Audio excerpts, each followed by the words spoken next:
Welcome to my channel. আজি মই আপোনালোকৰ ওচৰলৈ লৈ আহিছোঁ একেবাৰে নতুন এটা paneer gravy recipe.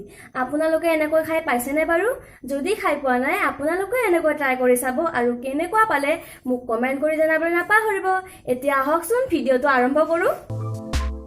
Paneer gravy বনাবলৈ মই লৈছোঁ 2টা বিলাহী, 2টা পিঁয়াজ, আদা 1 ইঞ্চি আৰু নহৰু। এইখিনি মই ভালদৰে মিক্সিত পেষ্ট কৰি ল'ম। তাৰপিছত লৈছোঁ 250 গ্ৰাম মটৰ আৰু 2টা মিডিয়াম সাইজৰ আলু। এইখিনি মই বইল কৰি লৈছোঁ আৰু লৈছোঁ 4টা কণী। প্ৰথমে মই কণীখিনি সোৱাদ অনুসৰি নিমখ দিম আৰু এইখিনি ভালদৰে ফেটি ল'ম। এয়া চাওক, এইখিনি মোৰ ভালদৰে ফেটা হৈ গ'ল। এতিয়া এটা এনেকুৱা টিফিন ল'ম। ইয়াত অলপ তেল দিম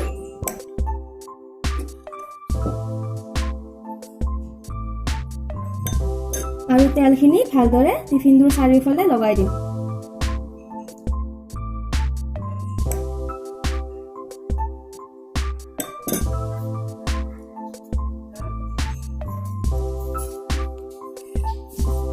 এতিয়া ইয়াত কণীখিনি দি ঢাকনখন মাৰি দিম।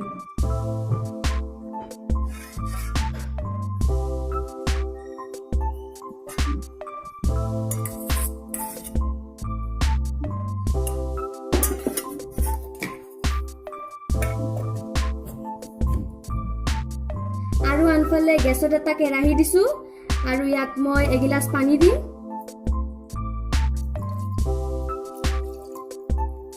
আৰু এইখিনি ভালদৰে গৰম হ'বলৈ দিম। পানীখিনি ভালকৈ গৰম হৈ গ'ল। ইয়াত এই টিফিনটো দিম আৰু জুইটো ল' ফ্লেমত দি এইখিনি 20 মিনিট হ'বলৈ দিম। এইখিনি মোৰ 20 মিনিট হৈ গ'ল। এতিয়া গেছটো অফ কৰি দিম আৰু ঠাণ্ডা হোৱাৰ পিছত টিফিনটো মই উলিয়াই ল'ম। টিফিনটো ঠাণ্ডা হৈ গ'ল। এতিয়া চুৰি এখনেৰে এইটো হৈছেনে নাই মই চাই ল'ম।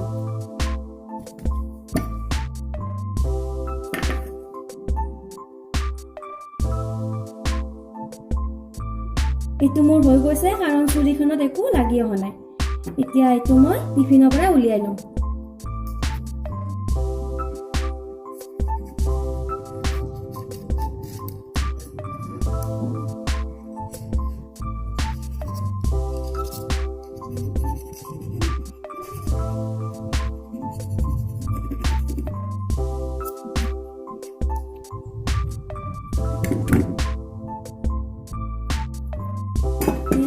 কণীখিনি মোৰ টিফিনটোৰ পৰা কিমান ধুনীয়াকৈ ওলাই আহিছে।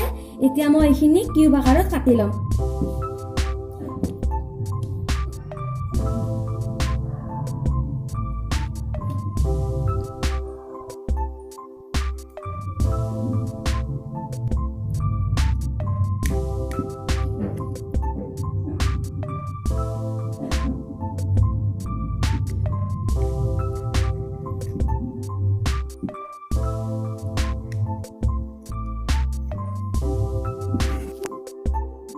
এইখিনি মোৰ কটা হৈ গ'ল।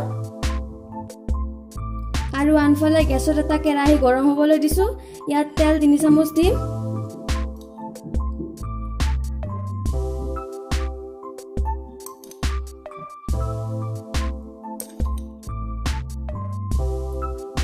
এইখিনি ভালকৈ গৰম হ'বলৈ দিম।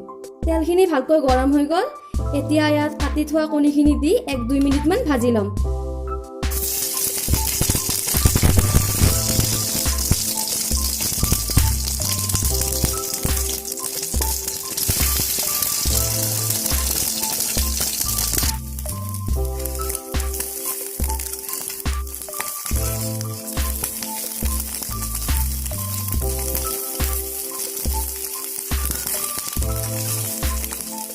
এইখিনি মোৰ ভজা হৈ গ'ল। এতিয়া প্লেট এখনত উলিয়াই ল'ম আৰু একেটা কেৰাহীতে অলপ তেল দিম। তেলখিনি ভালদৰে গৰম হ'বলৈ দিম।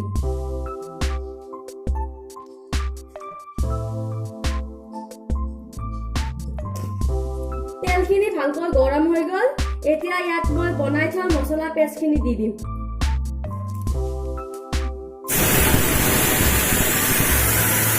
এইখিনি অলপ সময় লৰাই ল'ম।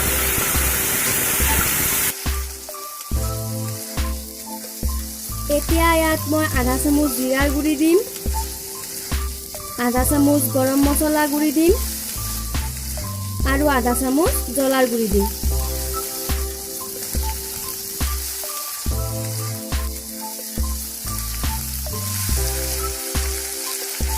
এইখিনি ভালদৰে মিক্স কৰি দিব আৰু দুটা কেঁচা জলকীয়া আৰু এটা কুটি লোৱা পিঁয়াজ দি এইখিনি ভালদৰে ভাজি ল'ম।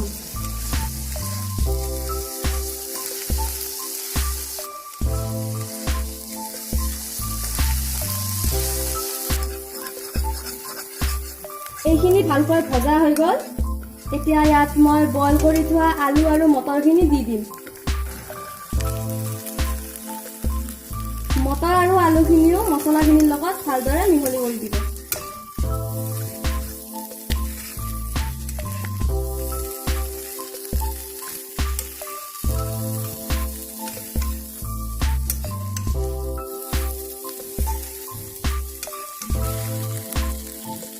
এতিয়া মই সোৱাদ অনুসৰি নিমখ দিম,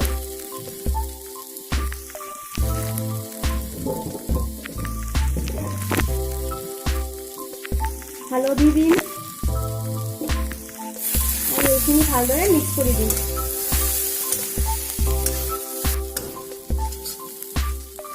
এইখিনি মোৰ ভজা হৈ গ'ল। ইয়াত মই এতিয়া 2 গিলাচ পানী দিম।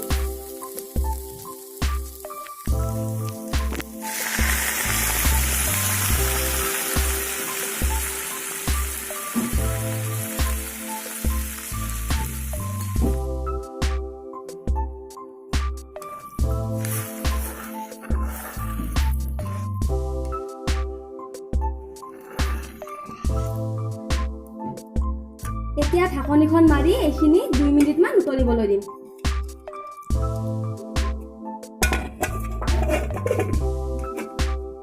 গেছটো একেবাৰে ল' ফ্লেমত দি থ'ব। এইখিনি মোৰ উতলোৱা 2 মিনিট হ'ল। এতিয়া ঢাকনিখন গুচাই অলপ লৰাই দিম।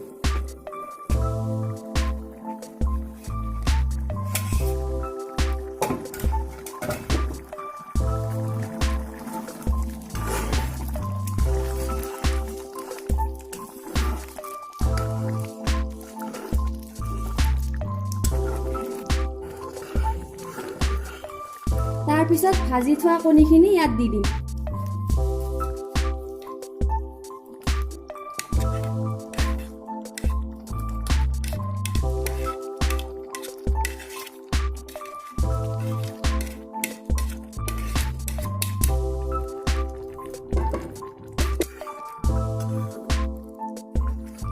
এতিয়া সোৱাদৰ বাবে মই এটুকুৰা দালচেনি ভাঙি ইয়াত দি দিছোঁ।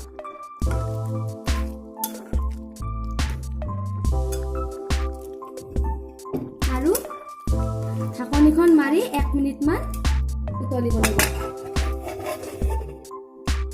1 মিনিট হৈ গ'ল। এতিয়া মই ঢাকনিখন গুচাই চাম।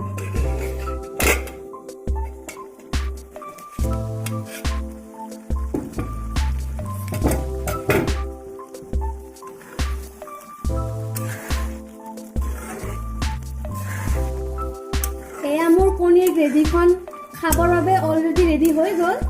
এতিয়া মই এইখিনি বেলেগ এটা পাত্ৰত লৈ ল'ম।